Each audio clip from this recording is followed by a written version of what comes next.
Elite Marquees. What does it mean? No, but it's just a normal marquee, guys. Turns out the Great Mothers have been revealed and they're coming on Thursday as the new Elite level marquee. It means it's just a marquee character, but stronger. Basically, it's a journey guide character that's a marquee. Here we have the Great Mammary Glands themselves, the Great Mothers, kit reveal by CG Meathead, who is actually on annual leave. He's on PTO, as they say in the States, but he still is posting because he's a good egg. He's a good egg. They are Night Sisters, Darkside supports, and leaders. The Great Mothers is an elite marquee, a rare type of unit that has more power than a typical marquee, but is just a marquee. That's the thing. Yeah, so it's a new lead for the brand new Night Sister team, so it's going to be like Great Mothers, it's going to be Morgan Elsbeth, it's going to be Asajj, Acolyte, and Spirit, I believe, is the team. It's the second large unit coming to the game. The only other one is Jabba the Hutt. I would never said Jar Jar. I always get those two mixed up in the naming. Essentially, a large unit just can't have an additional support. You know what I mean? They can't have the summoned unit come into the game. That's all it really means. That's all it really means. I'm not really going to look at the inspiration or the strategy tips. Suffice it to say that this marquee is a rare type of event that signifies a unit with more power than a typical marquee but the same accessibility. The power level is closer to a journey guide unit than your typical marquee. It's just a really strong marquee, guys. Nothing else changes. Nothing else changes. The marquee is starting on Thursday, ladies and gentlemen, just a couple of days away, and they will have a bespoke datacron. That's going to be great. Is also required at Relic 7 for new Balan Skull, the epic confrontation coming at the end of this year. Why did they spell magic instead of magic like the other Night Sisters? Who cares? Semantics, it doesn't matter. I'm not even going to take a look at CG and looking over, no. Okay, Great Mothers. Their basic ability is Energy Threads, and this has a Zeta. Not many characters have a basic Zeta, but this person certainly does. Deals special damage to the target enemy. If the target enemy was doomed, inflict tenacity down for 2 turns, and they lose 20% max health, stacking until the end of the encounter, which can't be evaded or resisted. Otherwise, inflict ability block and speed down for 2 turns. So if they're not doomed, they get ability block and speed down. If they are doomed, they're losing stacking, 20% max health, infinitely. You can drain people down to 1 health. It doesn't say anything about GLs here. Blessed allies also gain Foresight for 2 turns, and non-tanked blessed allies gain Stealth for 1 turn. Now, don't forget that Spirit gains 100% additional offense when they have Foresight, and yeah, everybody else can hide and keep Morgan Elsbeth out there taunting. Okay, so special one is Magic Storm. That is actually a really cool animation. That was a really cool little mini whirlwind over there. If the enemy leader is light side, dispel all debuffs on all Night Sister allies. Dispel all buffs from all enemies, and doomed enemies are inflicted with vulnerable for 2 turns. Vulnerable basically means if they are able to be critically hit, they will be. The only thing that's going to stop that is if they are just immune to critical hits, or if they've got crit hit immunity, the buff applied to them. Deal special damage 3 times to all enemies. If this attack defeats an enemy, all Night Sister allies gain defense pen up for 2 turns. Not a bad special. Not a bad special. It also has a Zeta, so 2 Zetas so far on this character. AoE damage, dispelling debuffs if the enemy is a light side leader, and then you dispel all buffs from all enemies, and doomed enemies get inflicted with vulnerable. Not too bad. Unique 1, to the old ways. This one has an Omicron and looks like it's Territory Wars. Night Sister allies are gaining 30% accuracy for some reason, max health, and tenacity, but can't be revived. Big Sag. This effect persists through defeat, so even if you defeat the Great Mothers, they're still going to be passing that additional accuracy, max health, and tenacity. At the start of each encounter, and whenever an attacker Night Sister ally or the Great Mothers is critically hit, attacker Night Sister allies gain Foresight and Stealth for 1 turn. So, Spirit, once again, gaining Foresight, gaining Stealth, very, very good, very, very useful. Whenever an enemy is critically hit, Great Mothers and all Blessed allies are going to gain 1% offense stacking for 2 turns, and recover 2% protection, doubled if the enemy had vulnerable. So you're going to crit on an enemy that's got vulnerable. That means, lots of crits, you're going to be gaining, 2% offense and 4% protection. But if it's on that whirlwind, you're hitting them 3 times, so, you're going to be gaining 3 times as much. I can't bother doing the math. You can do that yourself.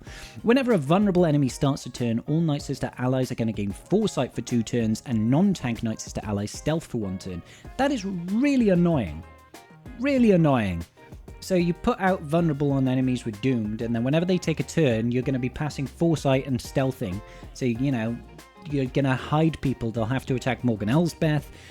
They're going to ramp the damage on Spirit. It's just kind of crazy. So here's where the Omicron begins. Make of what you will of TW Omicrons, you know, whatever. Whenever a vulnerable enemy is critically hit, the Great Mothers and Blessed Allies gain 5% turn meter. That's quite nice. Oh, I've missed a bit here.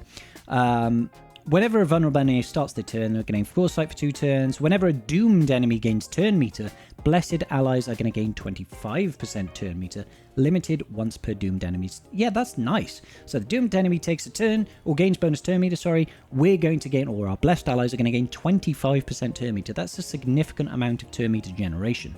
So the Omicron then. Vulnerable enemies get critically hit. Great Mothers and Blessed Allies are going to gain 5% turn meter.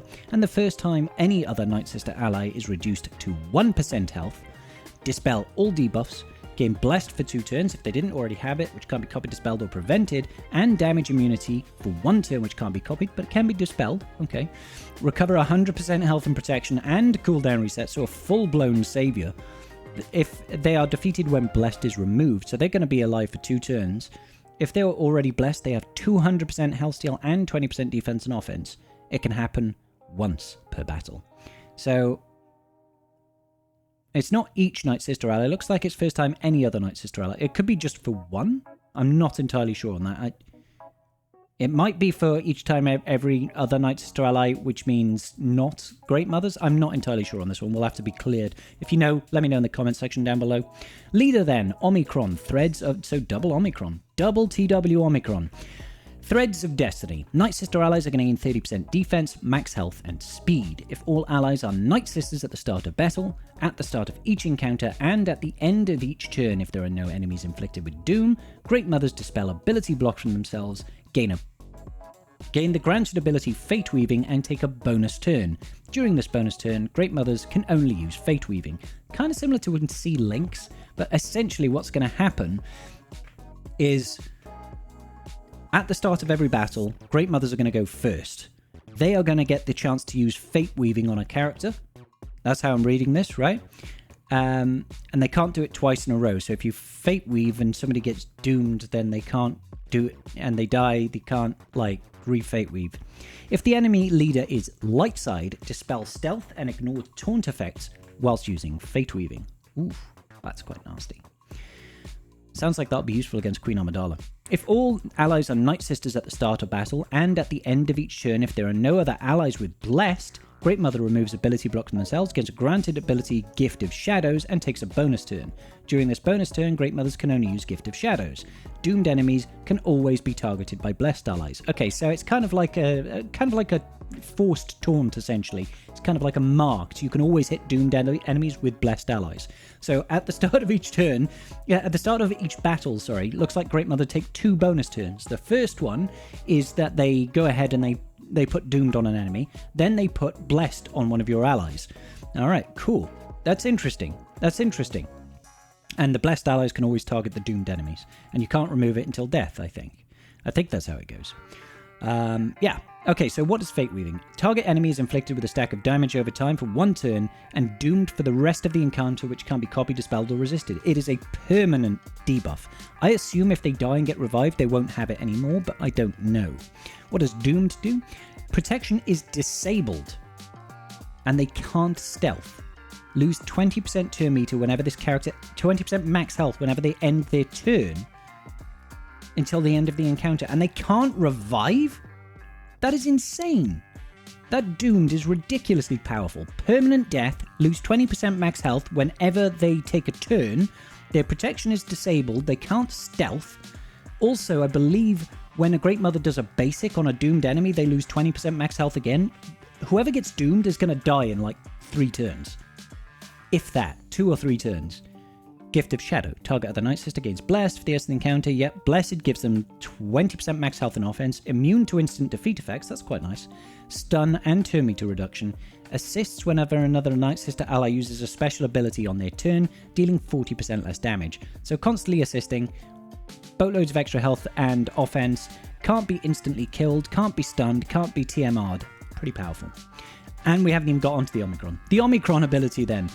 Night Sister allies gain 30% defense, max health, and 20 speed, so quite a bit of additional stats on top of the leadership and the unique. Great Mothers gain instant defeat immunity while a blessed ally is active, which they will be at the start of battle. Doomed enemies have 30% defense and have lose 30% defense and offense, and whenever a doomed enemy is defeated, all enemies are inflicted with fear for 1 turn. Not too bad. Not too bad at all. Making her immune to instant defeat immunity makes it feel like they're going to be tackling things like JMK, because that's what the game really needs at this point. I'm sure you're all going to agree with me. The game really needs more marquee teams that just kill GLs. That's what we really want in this game. Because we want to feel like the investment that we've put in over the years to get all our Galactic Legends unlocked is worth it. You know, not that they're just going to get wiped out by some unknown marquees that come out. You know what I mean? Okay, so they're granted ability, Fate Weaving, Doomed. Let's see that again. Doomed! It's, yeah, okay. Target enemies inflict damage over time, Doomed, no protection. Okay, there we go. So raid bosses and Galactic Legends are just going to lose 5% defense, which is still alright. Gift of Shadows, let's see what the Blessed looks like. Show me the Blessed, come on. Ah. Yeah, it's kind of cool. And that looks like it's going to be it. Great Mothers will not be required for GL Ahsoka. That I thought was clear. Overall, seems insanely powerful. It feels like a lot of their kit is tied into the leadership. Very much so tied into the leadership. Feels like that's where the majority of the power is, with the Doomed and the Blessed and, you know, all the additional stat gains and that sort of thing. Territory War Omicrons, I think it's going to be interesting. It feels like this character is going to be elevating Night Sisters to beating GLs, at least some GLs in certain scenarios. I'm interested to see how this one plays out. It's going to be there on Thursday. We'll be going ahead and probably wailing a little bit for this character, see if we can get them up to 6 stars in the new marquee structure. Come join me on Thursday, guys. Let me know in the comments section down below. What do you think of the Great Mothers? Do they meet expectations? And they are required for Bale and Skull, so there's that. Alright, guys. Make sure you like the video and subscribe if you haven't already. I will see you all in the very next video. Peace out, and may the Force be with you.